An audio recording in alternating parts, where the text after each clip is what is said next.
Olá! Hoje a gente vai mergulhar nas fontes para entender uma questão fascinante. Como é que um reino tão pequeno como Portugal conseguiu administrar uma colônia gigantesca como o Brasil? Pois é, esse era o desafio central, a grande questão para a coroa portuguesa lá no século XVI. A diferença de escala era, nossa, uma coisa simplesmente avassaladora.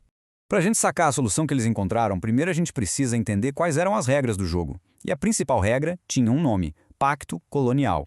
Ok, vamos lá. A relação era bem direta e, totalmente hierárquica. De um lado, Portugal, a metrópole, que mandava em tudo. Do outro, o Brasil, a colônia, que existia basicamente para servir e enriquecer Portugal. Simples assim. E essa relação toda foi oficializada no tal do Pacto Colonial. A ideia, na prática, era um sistema de mão única. Toda e qualquer riqueza produzida aqui no Brasil tinha que obrigatoriamente ir parar nos cofres de Portugal. E olha, essa imposição era completa, total. Portugal não impôs só a economia, impôs também o governo, as leis, a religião, a cultura, o controle militar. Enfim, toda a estrutura da colônia foi desenhada por eles e para eles.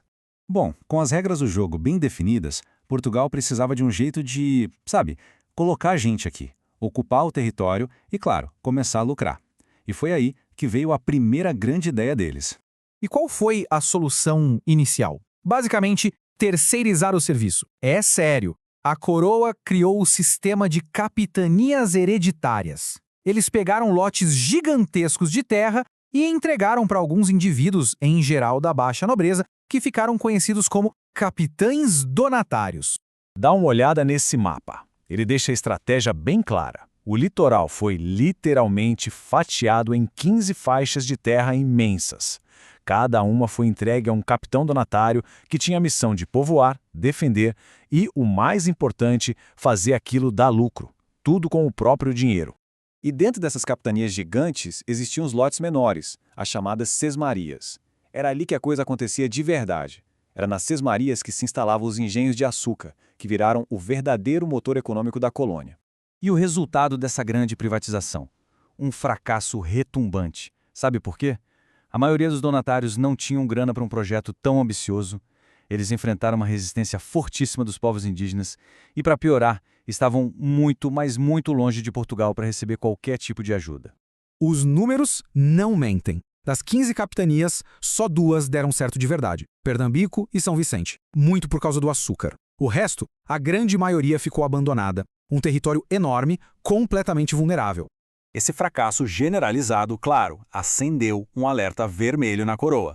Eles precisavam mudar a estratégia, abandonar essa ideia de terceirização e centralizar o poder. Vamos ver como essa virada aconteceu. Então, a resposta para esse problemão foi a criação do governo geral.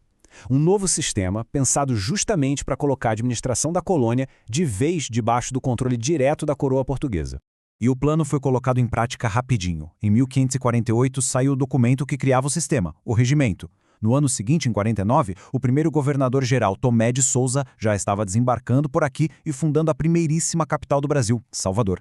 Só que tem um detalhe: centralizar o governo lá em Salvador não resolvia magicamente o problema da distância. Na verdade, isso acabou criando uma nova camada de poder, uma dinâmica bem mais local que acontecia no dia a dia das vilas. O que a gente passa a ter é uma tensão constante, sabe? De um lado, o poder central, oficial, do governador-geral lá em Salvador. Do outro, o poder local, que era exercido na prática pelas câmaras municipais espalhadas pelas vilas. E agora vem a parte mais interessante. Quem é que tinha esse poder todo nas vilas? Eram os chamados homens bons. Mas calma lá, não vamos pensar que eram políticos eleitos, nada disso. Os homens bons eram a elite da elite local. Eram os grandes proprietários de terra, os donos de engenho, eram eles que controlavam as câmaras e, claro, governavam pensando nos seus próprios interesses. Isso mostra uma coisa que é chave na nossa história. Distância significava poder. Quanto mais longe uma vila estivesse de Salvador, ou, mais ainda, de Lisboa, mais poderosos e mais autônomos os seus homens bons se tornavam.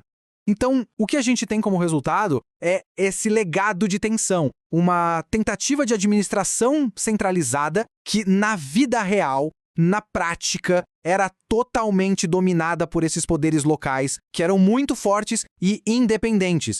E tudo isso nos leva a uma reflexão final, que fica no ar. de que maneira essas estruturas de poder, sabe? Essa briga entre o centro e o poder local, a influência gigantesca dos grandes proprietários de terra, como tudo isso, que foi construído séculos atrás, continua moldando o Brasil que a gente conhece hoje.